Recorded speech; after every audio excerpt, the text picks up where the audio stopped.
সরস্বতী পুজো বলে বলছি না, নর্মালি যদি ছেলেমেয়েরা সবুজ কাপড়ের ওপরে বই রেখে পড়ে সেটা খুব ভালো এফেক্টেড হয়। কেন? কারণ সবুজ রং আমাদের চোখ এবং ব্রেনের পক্ষে খুব ভালো, এবং সবুজের সঙ্গে আমরা বুধকে একটা কম্বো প্যাক ধরি আর কি। কারণ আগেকার দিনে ডাক্তাররাও ছোটবেলায় বলতেন সবুজের দিকে তাকাবে চোখ ভালো থাকবে। তো সবুজ রংটা খুব ব্রেনের ওপরে খুব একটা শান্ত একটা বাতাবরণ তৈরি করে। তার জন্য সবুজ কাপড়ের উপরে বই রেখে পড়লে এটা কিন্তু অনেকটা এফেক্টেড। মানে এটা কোনো তন্ত্র মতে না, নরমাল বলছি, একদম নরমাল বলছি। কারণ অ্যাস্ট্রোলজিতে এরকম প্রচুর কিছু আছে যেটা থেকে মানুষ অনেক কিছু শিখেছে। ডাক্তারি শাস্ত্র বিজ্ঞানের প্রচুর এসছে অ্যাস্ট্রোলজি থেকে। একটু সাইডে চলে গেলাম হয়তো কথা বলতে বলতে। এবং প্রসঙ্গে একটা ব্যাপার, জিওমেট্রির যে আমরা ষড়ভুজ, ত্রিভুজ, পঞ্চভুজ, এই প্রত্যেকটা ভুজের কনসেপশন এসছে অ্যাস্ট্রোলজি থেকে। তুমি বলবে কোথায়? না, যজ্ঞের যে যজ্ঞ কুণ্ডু, এক একটা কুণ্ডুতে এক এক রকমের যজ্ঞর নিয়ম সেই সময় ছিল। ত্রিভুজ ছিল কুণ্ডু, চতুর্ভুজ ছিল কুণ্ডু, সেই সব কুণ্ডু থেকেই কিন্তু সেই কনসেপশন নিয়ে কিন্তু অ্যাস্ট্রোলজি এসেছে, এই জিওমেট্রি এসেছে। তো এটাও কিন্তু একটা দিক। তো যাই হোক, যেটা বলছিলাম, আর পূর্ব দিকে মুখ করে সবসময় পড়তে বসা সবসময় শুভ। কেন উত্তর দিকে নয়? কারণ আমাদের দেহের ভেতর দিকে চৌম্বক শক্তি যাতায়াত করে, ঠিক আছে? তবেই আমরা মাটির সঙ্গে লেগে আছি।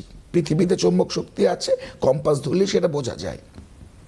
সেই গ্রাউন্ডে যদি চৌম্বক শক্তি যেহেতু আমাদের দেহেতেও আছে, আয়রন আছে আমাদের দেহেতে, টানে, যদি উত্তর দিকে বসে পড়াশোনা করে তাহলে নর্থ পোল সবসময়তেই বিকর্ষণ তৈরি করে ব্রেনের সঙ্গে, মাথা যন্ত্রণা করবে, পড়াশোনায় মন লাগবে না।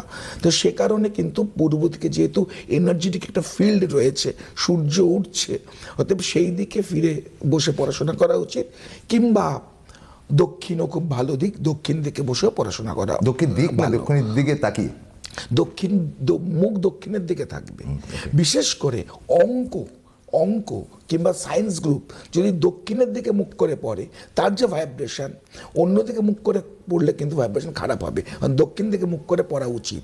এবং আর্টস গ্রুপ পড়া উচিত সবসময় সূর্যের দিকে মুখ করে, মানে পূর্ব দিকে মুখ করে। ইংরেজি বাংলা, হিস্ট্রি, কিংবা এখন তো হিস্ট্রি এখন হয়ে গেছে এসএসটি ইত্যাদি। বেশ, সরি। আর যদি রাশি ওয়াইজে আসো, তাহলে আমি বলবো যে যেহেতু এটা এই বছরটা হচ্ছে পিতৃকারক বছর, ঠিক আছে, 2026 রবির বছর, ঠিক আছে, তো মোটামুটি আমি কাউকেই আশাহত করছি না, কিংবা প্লিজ কেউ ডিপ্রেসড হবেন না আমি বলছি বলে, কিন্তু চার্ট ওয়াইজ তো প্রত্যেকের ভাগ আলাদা হয়। তবু মেষ রাশি, ধনু রাশি, মীন রাশি, তুলা রাশি, বৃশ্চিক রাশি, কর্কট রাশি, এদের কিন্তু এই বছরের মাধ্যমিক পরীক্ষা খুব ভালো হওয়ার সম্ভাবনা আছে। এবং উচ্চ মাধ্যমিক পরীক্ষাও কিন্তু, অর্থাৎ এদের পক্ষে এই বছরটা এডুকেশনালি খুব ভালো। এই 4-5টা রাশির, এই 4-5টা রাশির। তার মানে কি বাদ এইগুলো খারাপ না? খারাপ না, কারণ তারা যে কোনো কারণেই হোক কনসেন্ট্রেশনের সমস্যা করছে। তার মানে এরা করছে না, হ্যাঁ এদের অনেকে হচ্ছে। আমি এটা কিন্তু বারবার বলছি, ব্যাপক অর্থে বলছি। হয়তো চার্টের যদি এক এক জায়গায় এক এক রকম দেখা যায়, যদি আমি দেখি যে বদ নক্ষত্রের সঙ্গে বুধ বসে আছে, কিংবা বুধ কোনোভাবে এফ্লিক্টেড হয়েছে, অটোমেটিকই তার পড়াশোনার থেকে অন্য দিকে সে ডাইভার্ট হয়ে যেতে পারে। আজকে আমি তোমাদের এখানে আস্তে আস্তে রাস্তায় দেখছিলাম, যেহেতু সরস্বতী পুজোটা বাঙালিদের ভ্যালেন্টাইন্স ডে, তো প্রচুর কপতে একসঙ্গে যাচ্ছে, এবং তাদের বয়স খুব বেশি হলে 19, 20, 18, 17, 16 এরকম, ঠিক আছে, আমি 15, 14ও দেখেছি। হ্যাঁ, তো আমি এটা যে খারাপ সেটা বলছি না, আমার বক্তব্য কেরিয়ার বিল্ড আপ করো। এখন কেরিয়ার বিল্ড আপের সময়। এখন যদি তুমি ডাইভার্ট হয়ে যাও অন্যদিকে, তাহলে কিন্তু না কেরিয়ার হবে না সেটা হবে। কারণ প্রেম করো, আর ভাই তোমরা ভাই বোন যারা আছো প্রত্যেকের উদ্দেশ্যেই বলি যে তোমরা কিন্তু প্রথমে কেরিয়ারের দিকে নজর দাও। পৃথিবী প্রচণ্ড ফাস্ট হয়ে গেছে। এখন মানুষ ইউটিউব ফেসবুকের মধ্যে মুখ ঢুকিয়ে বসে আছে, যার জন্য তাদের কেরিয়ার ট্রাফিক কিন্তু অনেক নিচে নেমে যাচ্ছে। মানুষের ভেতর থেকে ব্রেনের সেই প্রভাবটা তৈরি হচ্ছে না। আমরা ব্রেনকে বলি সহস্রার চক্র, তার ভেতরে আছে দ্বিসহস্রার চক্র, তার ভেতরে আছে নাদ চক্র, তার ভেতরে আছে নাদ মণ্ডল পরিমণ্ডল, তার ভেতরে আছে নাদ। একটা বাচ্চা জন্মের সাথে সাথে তুমি যদি মাথার মাঝখানে হাত দাও দেখবেন কাঁপে। হ্যাঁ হ্যাঁ হ্যাঁ, কাঁপে কাঁপে। ওইটা হচ্ছে নাদ।